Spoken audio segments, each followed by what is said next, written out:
Not one bit funny. Remember that. Actually, it's unfortunately, it's probably true in this case.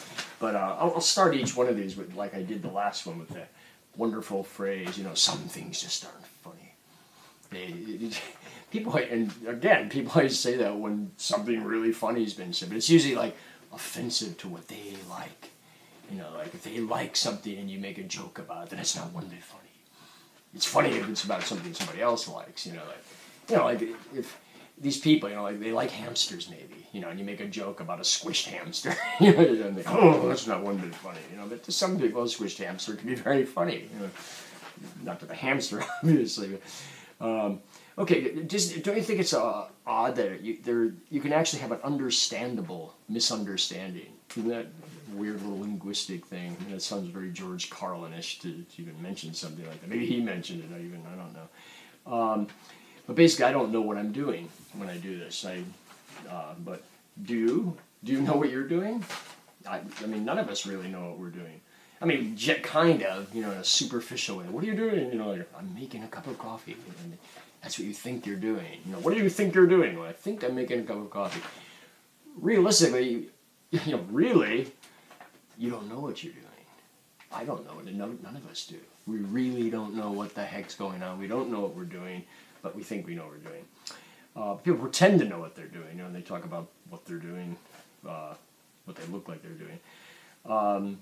So I was going to make a note about peeping, natural phenomena. We take it for granted on our Earth and our little construct. This clouds go by, the birds sing. They drop an apple and it falls like Newton observed. And but what if we just take these weird things for granted? What if there were other phenomena that we just took for granted, like say the ground peeped?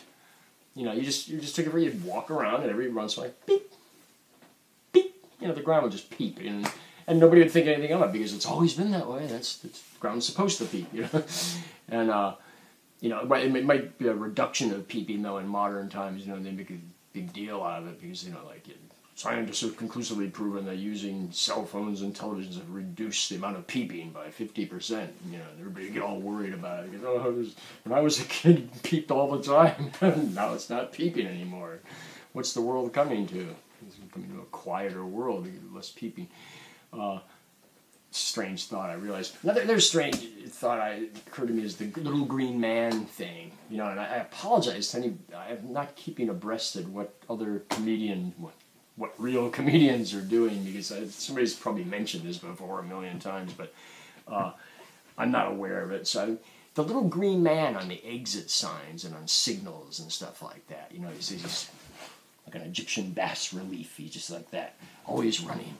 Or no, sometimes he's standing, when you're not supposed to go or something. But he's on exit signs, so if you're in a little shop, the size of a closet, and you're sitting at one of the two tables in the place, and you've just got big windows, you just walk in the door, fire breaks out, you want to know how to get out of there, And, you could just rely on your intuition, look at the windows, look at the door you just walked in, and say, I'm going to go out that way because there's a fire, and I don't want to get burned up. But the government probably regulates that, and make sure you put a sign there, because there's a lot of people who, what am I going to do? And they just burst into flames because they can't go out that door that's 5 feet away from them. And so where I live, there's an underpass, a pedestrian little walkway under the train station. And on both ends, the little green man is there, of course. And he's there, so if you're walking in the middle of this tunnel and some crisis emerges, like if the wolves start running through chasing you or something, to go out the end that you're going out, that you're walking toward. That you could turn around and go back to the area you came, but, most of it wouldn't, drill a hole in the concrete or anything like that. But the little green man's there to tell you, just in case you missed the idea. Some people are a little slow, but they don't know what they're doing. I think the man who made the little green man didn't know what he was doing, actually.